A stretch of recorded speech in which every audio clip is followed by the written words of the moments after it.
बालों के लिए बात करेंगे। बाल अक्सर झड़ जाते हैं, लेकिन क्यों झड़ते हैं, हेयर फॉल क्यों होता है? क्योंकि आजकल युवाओं के साथ ये बहुत हो रहा है। पहले तो एक समय था कि उम्र के साथ साथ हो जाता था, लेकिन आजकल युवाओं के साथ, बच्चों के साथ अगर ऐसा हो रहा है तो इसके पीछे आप किस चीज का दोष मानते हैं? खान पान का। अच्छा। जब आपका खान पान ठीक नहीं और आपका नजला बढ़ गया, हाँ हाँ। और नजला बालों की जड़ों में गया तो बाल की जड़ें गड़ गई, बाल झड़ गए। अच्छा। हमारा शरीर 3 धातुओं से चलता है, हाँ हाँ। वात, पित्त और कफ से। जी। कफ नजला है, बालों की जड़ों में बैठे और बाल जाएंगे, आँखों पे आएगा तो आँखों की रोशनी जाएगी, कानों में जाएगा तो कानों की आवाज़ जाएगी, और यदि जोड़ों में आ गया तो गठिया हो जाएगा। जिस अंग में जाके नजला रुकेगा वही अंग कंडम हो जाएगा। अच्छा। अब इसमें इसका उपचार एक नहीं, उपचार तो अनेकों हैं, परंतु उपचार वही करना चाहिए जो आसान हो और अपनी पहुंच में हो। हाँ, बिल्कुल। तो अंदर से नजले को समाप्त करने के लिए सबसे उत्तम है जामुन। जामुन के मौसम में तो आप जामुन खा सकते हैं, और फिर इसका जो सिरका, वो सिरके का नियम है कि एक बारी में 2 चम्मच से ज़्यादा लेना और 1 गिलास पानी में मिलाना, फिर पीना है। तो अंदर से जाके नजलों को साफ करेगा। और बालों को मजबूत करने के लिए, बालों की ग्रोथ को बढ़ाने के लिए और बालों को मोटा करने के लिए नारियल के तेल में देसी कपूर मिला के नीले रंग की कांच की शीशी हो तो सोने पे सुहागा, नहीं तो प्लास्टिक में भी रख सकते हैं। 40 दिन तक धूप में रहना चाहिए।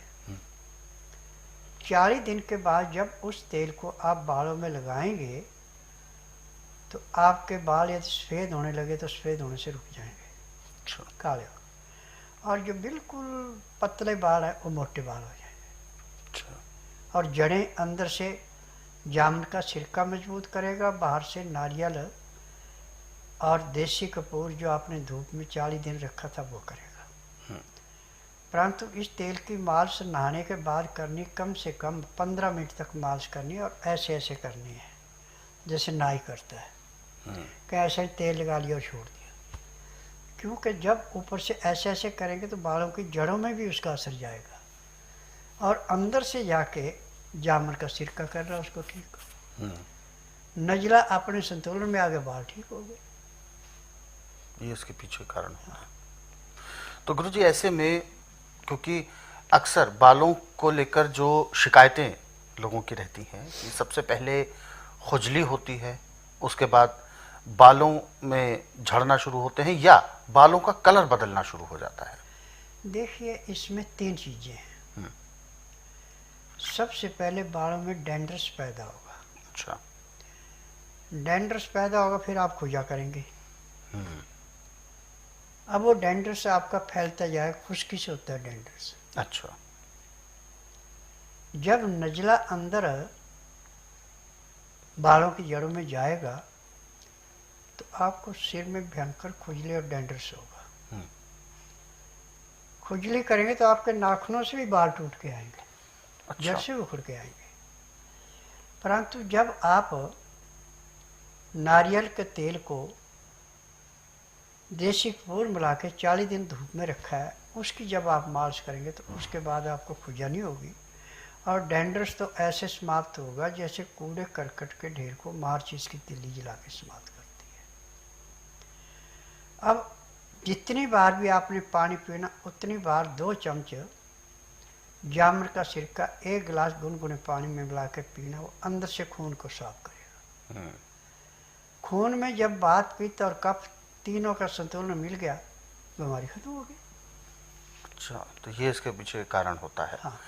तो ऐसे में गुरुजी, अगर खान पान की हम बात करते हैं तो आपने जैसा कि शुरुआत में भी कहा कि लापरवाही की वजह से होता है खान पान में, तो खान पान तो सामान्य होता है, तो ऐसे में खान पान की वजह से बालों पर क्या असर पड़ता है, क्योंकि जो भोजन हम करते हैं वो पेट में जाता है। देखिए, जी। जो भी हम खान पान करते हैं, यदि हम अपने शरीर की लेबोरेटरीज को उसको टेस्ट करके लें तो हमें रोग ही कोई नहीं। जी। सूखी चीज़ है तो हाथ में लेकर दिल पे रख लो ऐसे, और दाएं हाथ ऐसे सीधा कर दो और टाइट रखना। दूसरे आदमी को मेरा हाथ नीचे दबा, यदि उसको नीचे दबाने में जोर लगता फिर हाथ आस्ता आस्ता नीचे आता तो आप उसको खाइए, कोई नुकसान नहीं करेगा। परंतु जो चीज़ नुकसान कर रही है उसको जोर नहीं लगाना पड़ेगा, हाथ का आप एकदम गिर जाएगा, उस चीज़ को मत खाइए। अच्छा। यदि वो खानी है तो उसकी फिर तकसीर बदलनी पड़ेगी। ये सबसे महत्वपूर्ण चीज़ है जो आपने बताई है। हाँ। चेक करने की खुद से। अब देखिए, ठंडा पानी, अच्छा। बेटमा खाना, फ्रिज एसी का इस्तेमाल ज़्यादा करना, ये आपके नज़ले को बढ़ोतरी देता है। आपने कई बार देखा होगा कि आप सर्दी का गर्मी का मौसम है, एसी में से बैठ के एकदम बाहर निकलते हैं, गर्मी का मौसम है तो अंदर से ठंडे कमरे से आए, बाहर गर्मी में गए, आपके जुकाम हो गया। बिल्कुल। और सर्दी का मौसम है, अंदर आपने एसी लगा रखा था, कमरा गर्म था, बाहर आया ठंडी हवा लगी, आपको जुकाम हो गया, अब नजला बढ़ गया। तो इसकी तो आपने होश रखनी है ना। यदि हम अपने शरीर को नॉर्मल टेम्परेचर में रखें, न ज़्यादा ठंडे में न ज़्यादा गर्म में, तो हमें बीमारी कोई नहीं है। बिल्कुल। तो जो भी ये दिक्कतें होती हैं वास्तव में हमारे स्वयं की लापरवाही की वजह से होती है। लापरवाही में हमारा खान पान भी शामिल है। जब हम जीभ के स्वाद को बहुत ज़्यादा महत्वता देते हैं और जो अच्छा लगा जीभ को केवल उसी का ही हम सेवन करते हैं, तो ये सब चीज़ें संभव है कि हमें परेशानी हो। लेकिन हमें फिर भी अपना ध्यान रखना है, और यदि ऐसी कोई समस्या हो गई है तो सावधानी के साथ साथ हमें फिर उसका उपचार भी करना होता है। और उपचार के लिए गुरुजी ने जो तेल बताया है, जो मालिश करने के लिए जो चीज़ें बताई हैं, उसको आप करें, यकीनन आपको लाभ मिलेगा। और इस कार्यक्रम में बहुत सारी ऐसे आपको नुस्खे और उपचार जो हैं वो समय समय पर बताए जाएंगे, और अभी भी बताए गए हैं जिनको आपने नोट ज़रूर कर लिया होगा। ऐसे और भी नुस्खे हैं और भी उपचार हैं, यदि आप इनको पढ़ना चाहते हैं तो स्वस्थ विचार पुस्तकों के ज़रिए भी आप पढ़ सकते हैं। इन पुस्तकों को यदि आप मंगवाना चाहते हैं तो हेल्पलाइन नंबर आपकी टीवी स्क्रीन पर है। आपको कॉल करना है सुबह 10 बजे से लेकर शाम 5 बजे के बीच। और दर्शकों, यदि आप इस कार्यक्रम से जुड़ना चाहते हैं, आपके जहन में कोई भी ऐसा सवाल है जो आपकी जिज्ञासा को बढ़ा रहा है, और तो आप अपनी जिज्ञासा का समाधान प्राप्त कर सकते हैं। हमें कॉल करें, या आप हमें व्हाट्सएप के जरिए अपना मैसेज भी भेजना चाहते हैं तो व्हाट्सएप मैसेज में लिखें अपना नाम, उम्र, कहाँ से बात कर रहे हैं और पूरा सवाल। आगे बढ़ते हैं, और जो दर्शक हमारे साथ जुड़े हुए हैं लाइन पर, उनमें से पहले दर्शक कौन है, आइए शामिल करते हैं उनको। हेलो। जी नमस्कार। नमस्कार जी। क्या शुभ नाम है आपका? सुंदर सिंह है जी। कहाँ से बात कर रहे हैं आप? राजस्थान गंगानगर से। जी, सवाल बताएं, गुरुजी सुन रहे हैं आपको, कहिए। जलोदर रोग के बारे में पूछना है। जलोदर रोग? हाँ जी। जी। जब लीवर पचाएगा नहीं, पैंक्री इंसुलिन बनाएगा नहीं, पित्ते में तेजाब बढ़ेगा, खाया पिया पेट में सड़के आंतों में जमेगा, जैसे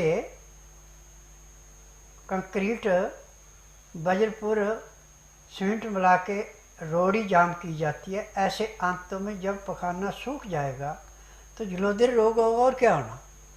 ये सारा जीव के साथ है। जब लीवर ने जो चीज़ पचाई नहीं और आप ज़बरदस्ती खा रहे हैं, और इसका इलाज आज पूरे संसार के अंदर मेडिकल में तो सिरिंजों से पानी निकाल देते हैं, दवाई उनके पास कोई नहीं, खाना पूरा देते हैं।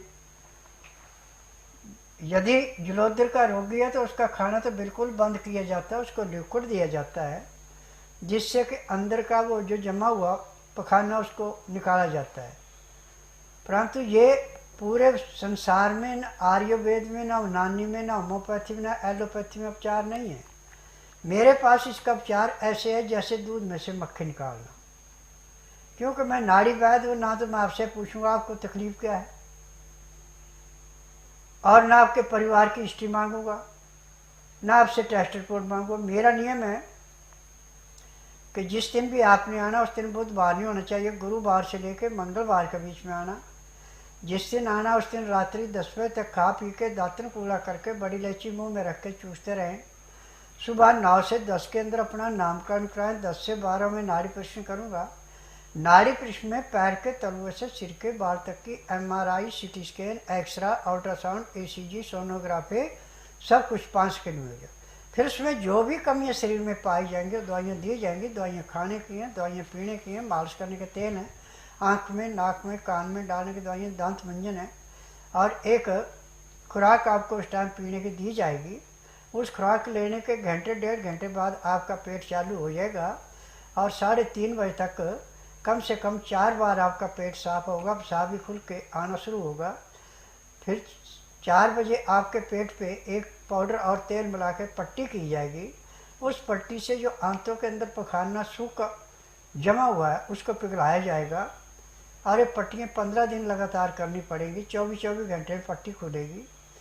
जिस दिन आप आएंगे उसी दिन आपको 20% आराम मिल जाएगा, और उसी दिन से जो आप पेट से पानी निकलाते थे वो निकलाना बंद हो जाएगा। नॉर्मल पेट साफ होना शुरू हो जाएगा।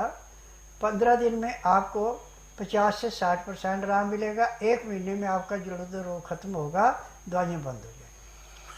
तो बिल्कुल आपकी जो समस्या है वो बिल्कुल ठीक होगी, और इसके लिए आपको स्वस्थ विचार आश्रम आने की सलाह दी गई है। बाकी आप कोई भी अधिक विशेष जानकारी लेना चाहते हैं तो हेल्पलाइन नंबर्स पर आप कॉल करें। नंबर आपके टीवी स्क्रीन पर है। दर्शकों, स्वस्थ विचार आश्रम में हर प्रकार का उपचार संभव है। बस आपको सही समय पर आना है, और लेकिन आने से पहले जिन नियमों का पालन करना है, गुरुजी ने अभी उन सभी चीज़ों को थोड़ा सा संक्षिप्त रूप से बता आपको ज़रूर दिया है। यदि आप इसमें कोई भी आपको सवाल है या कोई भी आप इससे संबंधित कोई क्वेरी आप करना चाहते हैं तो हेल्पलाइन नंबर्स पर आप कॉल कर सकते हैं।